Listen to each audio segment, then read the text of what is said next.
मानवाज कहा धा निर्वाणम च तथाति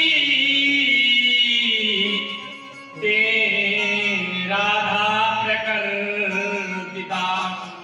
व्यास जी कहते हैं कि हे राजन, उस राधा की ब्रह्मा ने आस्तुति किया, विष्णु ने आस्तुति किया, समस्त देवतागण ने आस्तुति किया और कहने लगे कि हे जगत जननी, हे श्री राधा रानी, हे परम ब्रह्म परमात्मा, ये जो जल रूपणी जो ये गंगा है वो आपकी ही शरीर से उत्पन्न है, वो आपकी पुत्री के समान है।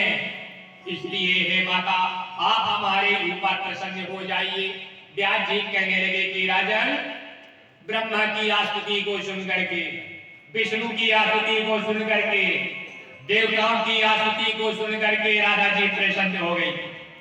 व्यास जी कहने लगे कि हे राजन, जब राधा जी ने मुस्कुरा दिया तो तत्काल ही मेरे गोविंद के चरणों से गंगा जल के रूप में प्रवाहित हो गई।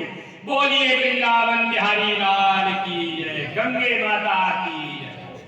और जैसे मेरे गोविंद के चरणों से गंगा निकली, ब्रह्मा जी अपने कमंडल में धारण कर लिया। समय आने पर वही ब्रह्मा के कमंडल से इस मृत्यु लोक में विराजमान हो गए। सूत जी महाराज जी कहने लगे कि हे शौनक ऋषियों, त्रिशंकु का पुत्र हुआ राजा हरिचंद्र, हरिचंद्र का पुत्र हुआ रोहित, और रोहित का पुत्र हुआ हरित, और हरित का पुत्र हुआ चंपा। वही चंपापुरी बसाया है जो बहुत सी माताएं बहनें उस नगरी का दर्शन करने के लिए जाते हैं। चंपा का पुत्र हुआ सुदेव, और सुदेव का पुत्र हुआ विजय, और विजय का पुत्र हुआ भरत, और भरत का पुत्र हुआ भक्र, और भक्र का पुत्र हुआ बाहु, और बाहु का पुत्र हुआ राजा सगर। व्यास जी कहने लगे कि हे राजन, इतने पूर्वजों के बाद इनके वंशज में गंगा जी का अवतरण हुआ। अब बाहु के पुत्र जो राजा सगर हुए, उन राजा सगर के सुंदर दो पत्नी थी। एक पत्नी के गर्भ से असमंजस नाम का पुत्र हुआ, और एक रानी के गर्भ से 60,000 पुत्रों को एक ही साथ जन्म दिया। व्यास जी कहते हैं कि हे राजन, जब महाराज सगर जब यज्ञ कर रहे थे तो उनके यज्ञ में इंद्र ने कई बार घोड़ा चुरा करके ले गया,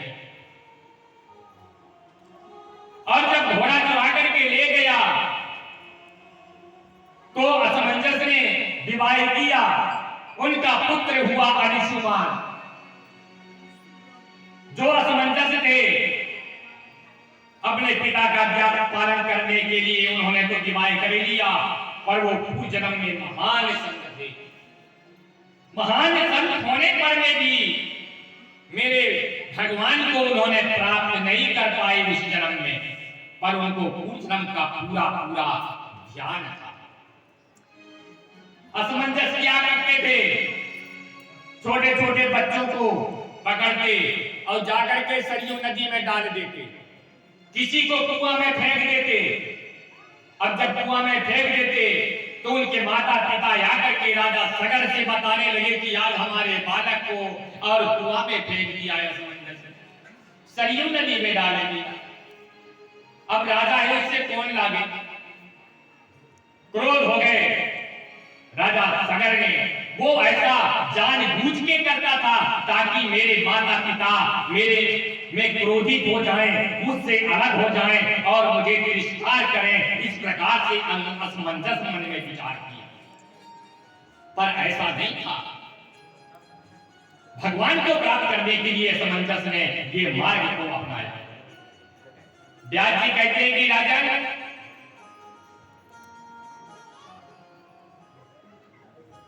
जाकर के राजा सगर ने तत्काल अपने पुत्र का त्याग कर दिया। कि तुम चले जाओ, मुझे मुंह नहीं दिखाना, मेरे राज्य से बाहर चले जाओ।